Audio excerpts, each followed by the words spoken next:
नमस्कार।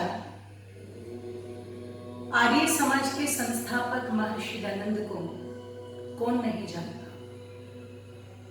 मैं समझती हूं जो व्यक्ति सनातन धर्म की वास्तविक नींव को जानता है वो महर्षि दयानंद के नाम से अपरिचित हो ही नहीं सकता, क्योंकि ऋषि दयानंद एक ऐसा नाम है जो अगर इस भारत भूमि पर न आते तो आज हम परमपिता परमेश्वर की वाणी वेद को न जान पाते। ध्यान रखिएगा, जिस समय लोगों ने ये धारणा बना ली थी कि वेदों को तो शंकासुर नाम का राक्षस पाताल लोक में लेकर के चला गया और वेद धरती पर रही ही नहीं, ऐसी विषम परिस्थितियों में महर्षि दयानंद ने पाखंड और अंधविश्वास के विरुद्ध लड़ाई लड़कर के पुनः वेदों को जीवित किया और सच्चे अर्थों में दुनिया को यह बताया कि शंकासुर नाम का कोई राक्षस तो नहीं, व्यक्ति के आलस और प्रमाद रूपी मन की ही शंका है जो व्यक्ति को कहीं ना कहीं अपनी मूल जड़ों से हटा देती है। इसलिए बहुत बड़ा योगदान और मैं कहूंगी बहुत बड़ी कृपा ऋषि दयानंद की रही, जिन्होंने पुनः सच्चे सिद्धांतों के साथ हमें जोड़ करके ये बता दिया कि सत्य के ग्रहण करने और असत्य के छोड़ने में सर्वदा उद्यत रहना चाहिए। विभिन्न प्रकार की कुरीतियां जो समाज को खोखला कर रही थी, चाहे वो स्त्री शिक्षा की हो, चाहे वो बाल विवाह की हो, चाहे वो सती प्रथा की हो, चाहे वो विधवाओं के पुनर्विवाह की हो, जो ये व्यवस्थाएं समाज के अंदर, ध्यान रखिएगा, इनको मान्यता प्राप्त नहीं थी। महर्षि दयानंद ने पुनः यदि विधवा है तो पुनर्विवाह की प्रथा को शुरू कराया।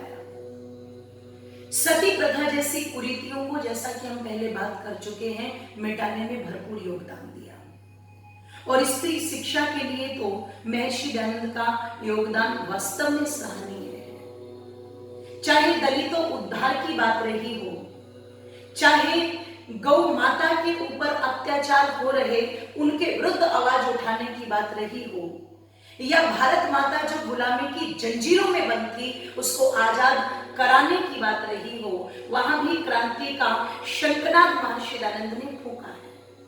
मैं गिनाती चली जाऊंगी और समय निकलता चला जाएगा। कुल मिलाकर के ये कहना चाहिए कि ऋषि दयानंद इस भारत भूमि के लिए किसी वरदान से कम नहीं थे। ऋषि दयानंद ने एक ही नारा लगाया कि न कोई हिंदू बने, न कोई मुसलमान बने, न कोई सिख बने, न कोई ईसाई बने, न कोई जैनी बने, न कोई यहूदी बने, न कोई पारसी बने।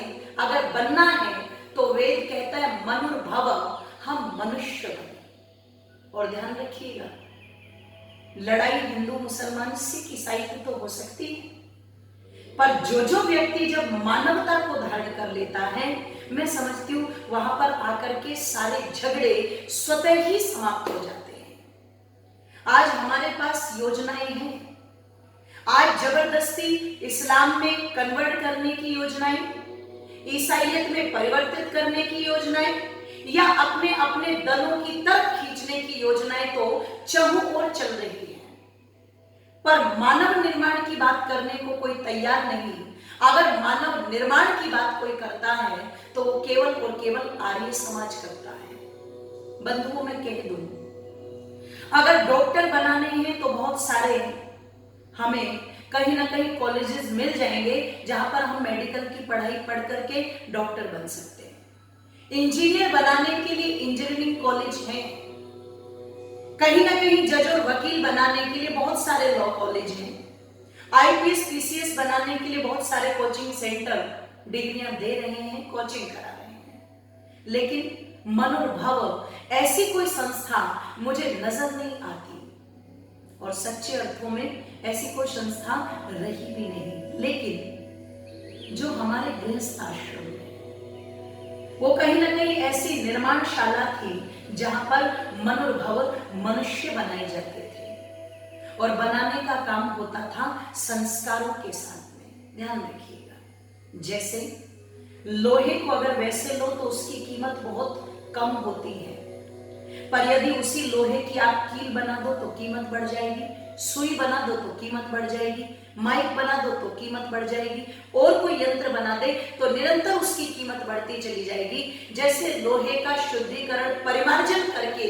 उसकी कीमत को बढ़ाया जाता है, वैसे जब भी किसी बालक का जन्म होता है तो संस्कारों के माध्यम से उसका शुद्धिकरण करके निश्चित उसमें भी मानवता का विकास किया जाता है। और मैं कह दूं, पशु पक्षी अपने बच्चे अपने समान से ही जन्मते हैं और बिना बनाए मनुष्य के बच्चे कभी मनुष्य नहीं बनते हैं, ये बनाने पड़ते हैं।